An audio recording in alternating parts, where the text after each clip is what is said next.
Hello everyone, అందరికీ రాధాకృష్ణ అండి. అందరూ బాగున్నారా? మేమైతే చాలా బాగున్నామండి. నా డే అయితే కన్నా 4 కల్లా స్టార్ట్ అయిపోతుందండి. ప్రతిరోజును బయట మొత్తం క్లీన్ చేసేసి ముగ్గు అయితే వేస్తున్నానండి. ఈరోజు పిల్లల్ని కాస్త లేటుగా లేపుదాంలే అని అనుకున్నాను, కానీ నేను ముగ్గు వేసి లోపలికి వెళ్ళేసరికి మా బావగారు అయితే పిల్లల్ని లేపేశారండి. లేదంటే పిల్లలతోనే వేయించుండేవాడిని ముగ్గు. ఇంకా పిల్లలకైతే హాట్ వాటర్ అయితే పెట్టిస్తున్నానండి. ఒక పక్క రైస్ అయితే పెట్టేశాను. టిఫిన్ కోసం అయితే కన్నా ఇడ్లీ పిండి తీసి పక్కన పెట్టేశానండి. ఈరోజు లంచ్ బాక్స్లోకి బెండకాయ రైస్ చేసిద్దాం అనుకున్నానండి పిల్లలకు. మీరు పెట్టే కామెంట్స్ అయితే చాలా మంచిగా పెడుతున్నారండి, ఎంతో ఆనందంగా అయితే ఉంది. కానీ ఎక్కువగా కామెంట్ అయితే కన్నా మీ వైఫ్ ఎక్కడాననేసి అడుగుతున్నారండి. ఖచ్చితంగా ఈ వీడియోతో క్లియర్ చేసేస్తానండి. మా బావగారు కూడా అదే అంటున్నారు, క్లియర్ చేసేసేయని. ఈ వీడియో 3 డేస్ ముందటే వచ్చి ఉండాలండి. మా ఇంటికి ఎదురుగా ఇల్లు కన్స్ట్రక్షన్ జరుగుతుంది, అందుకనేసి నేను వాయిస్ ఓవర్ ఇవ్వలేకపోయాను. డిస్టర్బెన్స్గా ఉందండి. ఇప్పుడు కూడా అక్కడక్కడ మీకు కొన్ని సౌండ్లు అయితే వినపడతాయి. ముందుగా అయితే కన్నా ఎక్కువగా వచ్చిన కామెంట్ అయితే మీ వైఫ్ ఎక్కడ అని అనేసి అడుగుతున్నారండి. నాకైతే మ్యారేజ్ కాలేదు, నేను చేసుకోలేదండి. ఫ్యూచర్లో కూడా నేను చేసుకోను, ఎందుకంటే నా హెల్త్ ఇష్యూస్ వల్లనో నా పర్సనల్ ఇష్యూస్ వల్లనో నేను మ్యారేజ్ అయితే చేసుకోలేదండి. రెండవది వచ్చేసి పిల్లలు నా సొంత చెల్లెల పిల్లలండి. మాది కంబైన్డ్ ఫ్యామిలీ, మేము కలిసే ఉంటున్నాము. ఏం జాబ్ చేస్తారు? మూడోది, ఇది తక్కువగా వచ్చిందండి.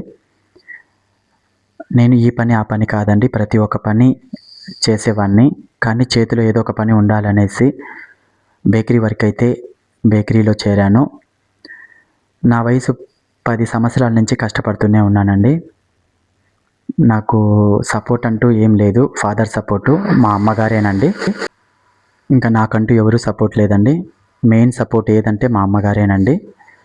మా అమ్మగారు నేను కష్టపడి మా చెల్లెల్ని ఇంటర్ వరకు చదివించుకున్నాను. తర్వాత నేను చేతిలో నా వర్క్ ఏదో ఒక వర్క్ ఉండాలని బేకరీ షాప్లో వర్క్ అయితే చేరానండి. బేకరీ పని నేర్చుకున్నాను. లక్కీగా మా బావ కూడా బేకరీ వర్క్ చేసే అతనే, మా రిలేషనే వాళ్ళు.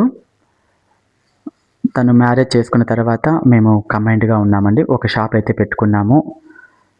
మంచిగా రన్ అయ్యిందండి, చాలా మంచిగా జరిగింది. కానీ నా హెల్త్ ఇష్యూస్ వల్ల దాన్ని ఒక 8 నెలల కిందట అమ్మాల్సింది వచ్చింది.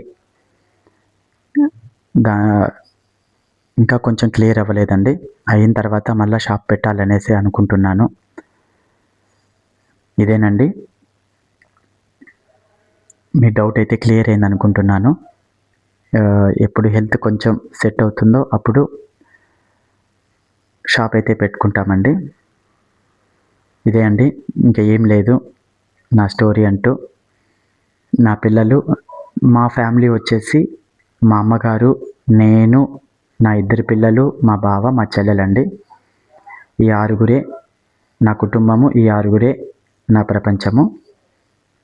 మీ డౌట్ క్లియర్ అయింది అనుకుంటున్నానండి. ఇంకేదైనా డౌట్ ఉంటే కన్నా కామెంట్లలో అడగండి, నేను వేరొక వీడియోతో మళ్ళీ మీకు చెప్పడానికి ట్రై చేస్తాను.